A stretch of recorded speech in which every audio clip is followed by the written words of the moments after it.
Pulse School on RealAgriculture.com is brought to you by Saskatchewan Pulse Growers, DuPont Ferguson Fungicide, and Nodulator XL.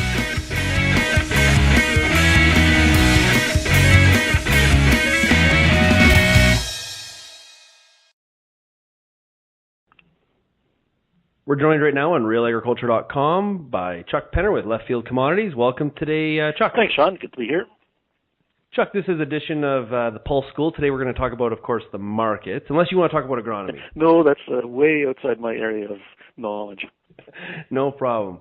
Okay, Chuck, let's talk about the pulse markets. Now, last time we talked a couple months ago, it seemed like the outlook for the pulse market was a little bit dull. Like there wasn't a lot of opportunity for upside. That seems to have changed, according to what you were telling me earlier. Yeah, it certainly has. I mean, when we talked last time, the only thing that was really exciting was green peas, which were going to the moon, and now they've already gone past the moon and are somewhere out in space.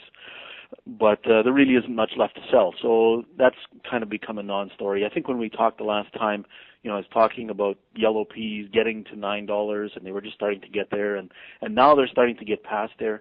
What's probably changed the most has been that export demand has been really strong, especially for yellow peas and red lentils. Green lentils fairly good as well too, and even dry beans I was just looking at this week, and so seen some really strong exports there as well too. So in essence, what's happened is it's sucked a whole bunch of the supplies out of Western Canada, and buyers now have to bid up a little bit more. And so what's causing that increased demand? Well, what we had in India was a winter pulse crop that was kind of worse than expected, I suppose.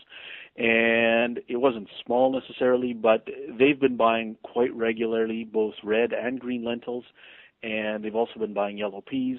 So that's been probably the surge in demand. In terms of dry beans, it's kind of hard to pinpoint. We've been doing more to Europe, been doing more to the U.S. as well too, and into Africa. So it's been, we've seen a real mix of demand there, but it's a largely an India story. What's your outlook right now on lentils? Well, on red lentils, we still see strong demand through the rest of this year. It's largely going to be an issue for both reds and greens about how many acres get planted this year. So StatsCan came out with a number, a little over 2 million acres, and most people, since that number came out, prices have gone up, and so most people are thinking that acres will be 2.3, maybe 2.5 million, which is what we did last year. Now, that would have scared me before, but now with the strong demand from India, that isn't really going to be a huge issue. We'll see India demand remaining strong because they don't produce their next lentil crop until February, March of 2014. So they'll continue to keep buying for the next while. So for lentils, I see some nice steady to firmer prices in the next little while, and probably carrying on through a good chunk. Now there's always a dip right at harvest time because people try to sell more. So you just want to avoid pricing in that time period.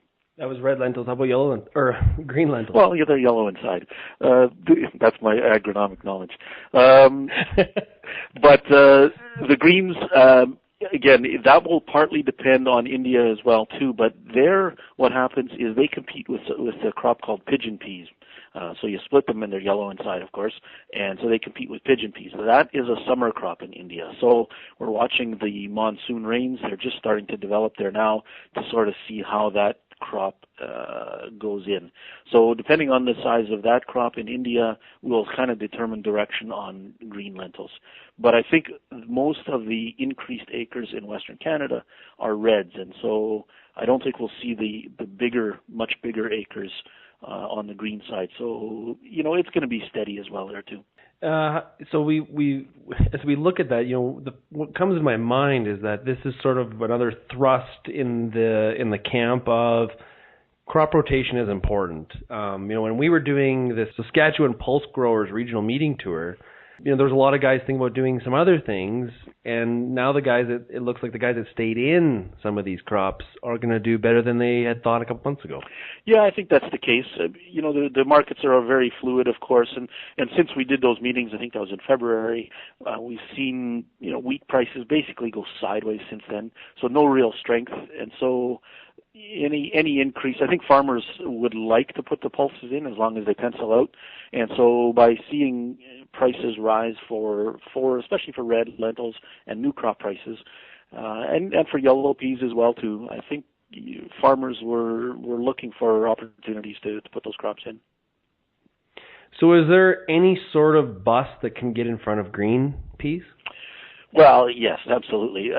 Anytime you have prices at those sky-high levels, production is going to try and respond. And so we don't know exactly what the acre numbers are going to be in Western Canada. We've been told, well, there's no seed.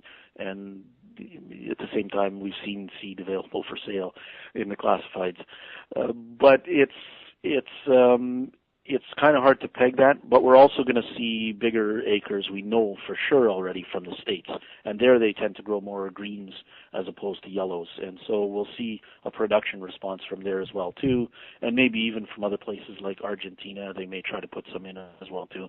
So there's going to try to be a production response. Whether it's going to be enough to bring prices back down to earth, hard to say at this point. And the dog of the group, chickpeas. Yeah, it's kind of it's just been really flat, and even prices in some other markets like Turkey and Mexico, those prices have really been going sideways as well too. So just nowhere to go. We produced a fairly decent sized crop last year, so did the U.S. So the North American market is fairly well supplied. And the U.S., at least the last report from USDA, said that they were going to put in the same number of acres this year. So again, it's going to be fairly well supplied. So I really don't see much optimism in the chickpea market. Just everybody needs to eat more hummus to get through the supply. I think so. Although I don't know, I've tried it and can't say I love it. Hey, I don't mind it, so I'm doing my part. Oh, good for you. I eat lentils. Okay, Chuck. I eat lentils all the time.